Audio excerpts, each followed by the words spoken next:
Imagine for a second that you stumble upon a map leading to the most unimaginable wealth ever concealed in human history. An entire sprawling estate tucked away in the forgotten, freezing valleys of the deep Alaskan wilderness, where every single surface, from the towering grand staircases to the intricate door hinges, is forged from solid, blinding gold. You would probably think you just hit the ultimate lottery, but the reality behind the infamous Blackwood Estate is a chilling reminder that some treasures are meant to stay buried forever. Built in 1899 by the reclusive and unimaginably wealthy industrialist Silas Blackwood, this palace was never meant to be a simple display of his vast fortune, but rather a desperate, frantic obsession that consumed his final years. Blackwood hired over 300 master artisans, stonemasons, and miners, swearing them all to strict, unbreakable secrecy under the threat of severe consequences, and transported thousands of tons of pure, unrefined gold deep into an isolated gorge where the sun barely breached the horizon. For years, the nearby supply towns would receive massive orders for food, heavy winter gear, and strange, highly specific industrial equipment, all paid for with raw gold nuggets the size of a man's fist, until the brutally cold winter of 1906 arrived. The heavy snows locked the valley down, and the constant stream of supply wagons simply stopped returning, leaving the townspeople to assume that the eccentric billionaire was just weathering out the storms inside his impenetrable fortress.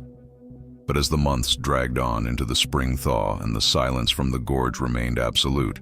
a small, heavily armed search party of locals finally ventured up the treacherous mountain paths to check on the estate, completely unaware that they were walking into a profound, suffocating nightmare. When they finally breached the perimeter, what they found was an architectural marvel that defied all logic. A massive, glowing golden mansion standing completely intact against the harsh wilderness, yet utterly and entirely abandoned. There were no bodies, no signs of a struggle, no blood, and no footprints in the thick mud surrounding the property. Just a haunting, heavy silence that seemed to swallow the wind itself. But here is where the details of the investigation start to take a deeply unsettling turn, because the deeper those first responders ventured into the Golden Palace, the more they realized that Silas Blackwood was not building a home, he was constructing a cage. The air inside the estate was unnaturally warm, thick with the sharp metallic scent of ozone and copper, and every single grandfather clock in the massive, echoing hallways had been violently smashed at exactly 3:33 in the morning. They found plates of perfectly preserved, albeit petrified food sitting on solid gold dining tables, and fireplaces where the ash had been meticulously swept into strange geometric patterns that made absolutely no sense to the bewildered townsfolk. As they pushed into the servants' quarters, they discovered diaries and hastily scribbled notes left behind by the maids and groundskeepers, and reading them revealed a terrifying descent into collective madness that gripped everyone trapped inside those walls. The staff wrote about how the solid, gold walls did not just reflect light, but seemed to distort their reflections entirely, showing their movements with a terrifying delay, as if something else was mimicking them from just beneath the surface of the metal. Blackwood himself had reportedly spiraled into a state of severe paranoia, ordering his men to forcibly seal every single window in the estate with thick, impenetrable sheets of solid gold, plunging the entire mansion into an artificial, suffocating twilight, illuminated only by flickering gas lamps. The journals described a low, relentless humming sound that seemed to vibrate up through the golden floorboards from deep within the basement, a frequency so deep that it made their teeth ache, caused spontaneous nosebleeds, and entirely stripped them of their ability to sleep. By the time the townspeople finished reading these frantic, terrified accounts, they began to feel incredibly nauseous themselves, complaining of intense migraines and the overwhelming feeling of being watched by the walls, prompting them to flee the estate in sheer panic and permanently weld the massive iron gates shut behind them. Decades passed. The horrific rumors were slowly swallowed by time, and the government quietly scrubbed the exact coordinates of the Blackwood estate from all official topographical maps, leaving the Golden Palace to be buried under layers of heavy snow and forgotten history. However, you cannot hide $1 billion worth of gold forever, and in the freezing winter of 1984, a rogue, highly funded team of urban explorers and amateur geologists managed to intercept old mining documents that pointed them directly to the Forgotten Valley. They spent weeks battling lethal blizzards, treacherous terrain, and failing navigation equipment, their compasses spinning wildly out of control the closer they got to the gorge, until they finally saw the tip of the golden roof piercing through the ice like a jagged, glittering tooth. Digging down through 50 feet of packed snow, they managed to breach one of the third-floor balconies, expecting to document the greatest archaeological find of the century, but instead, they stepped right back into the exact same suffocating, heavy atmosphere that chased the original search party away. Almost immediately, their high-end camera equipment began to malfunction. Flashlights would dim and surge unpredictably, and the backup batteries they brought drained from full charge to absolutely nothing in a matter of minutes, forcing them to navigate the pitch-black, highly reflective golden corridors using only the dying light of chemical glow sticks. The sheer physical layout of the palace seemed to actively fight their sense of direction,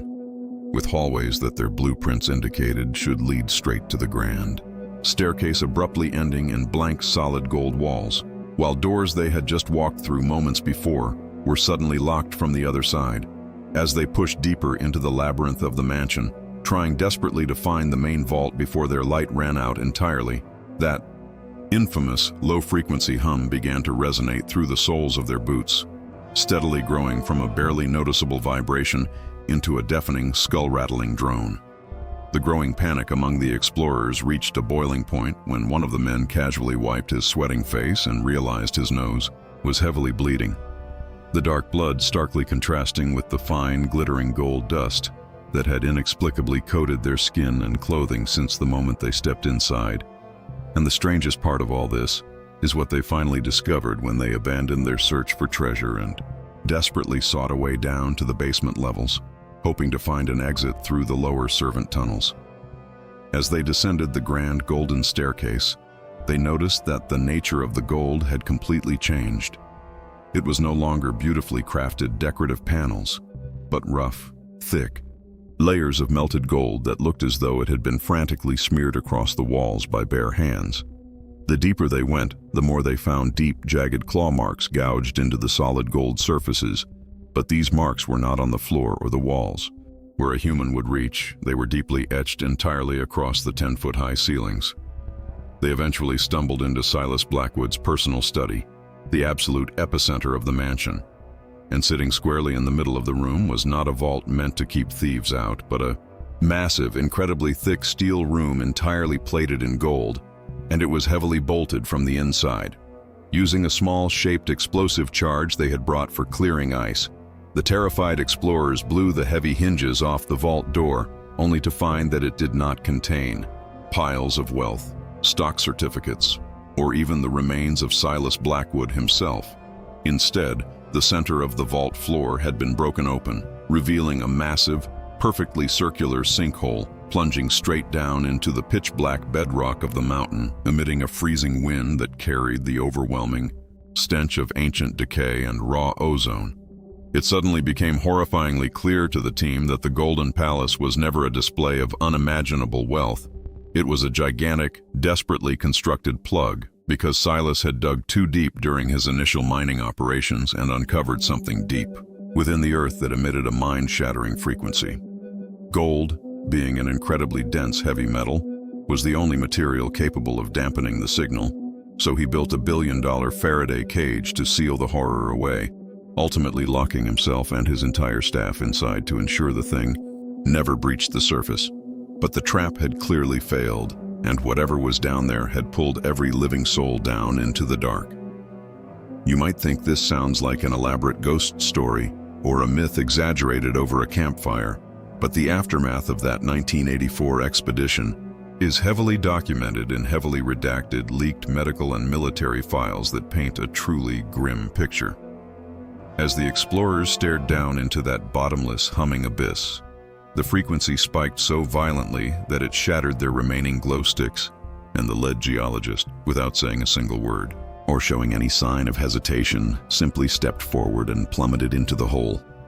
The remaining survivors ran for their lives, scrambling blindly through the shifting, nauseating golden corridors in total darkness,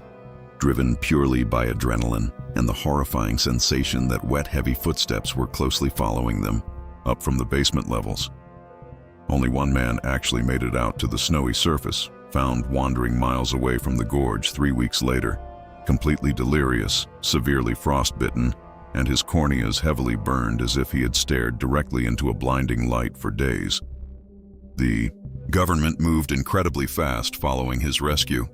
immediately dispatching a specialized military unit to the valley where they allegedly used heavy artillery to trigger a massive permanent avalanche, burying the gorge and the Golden Estate under hundreds of feet of compacted ice and rock. But there is a detail in the survivor's final psychiatric evaluation that makes this entire mystery deeply unsettling, because right before he completely lost his ability to speak and vanished into a permanent institutional hold, he frantically claimed that they had it all wrong. He said the Golden Palace wasn't built by Silas to trap the entity beneath the mountain, but rather the entity had manipulated Silas into building it, using the $1 billion in gold as the ultimate irresistible bait to lure greedy human beings directly into its mouth. Knowing the horrifying, maddening truth of what actually lies beneath that shimmering, priceless estate, if you were somehow handed the exact coordinates to $1 billion buried in the snow, would you really be brave enough to go looking for it?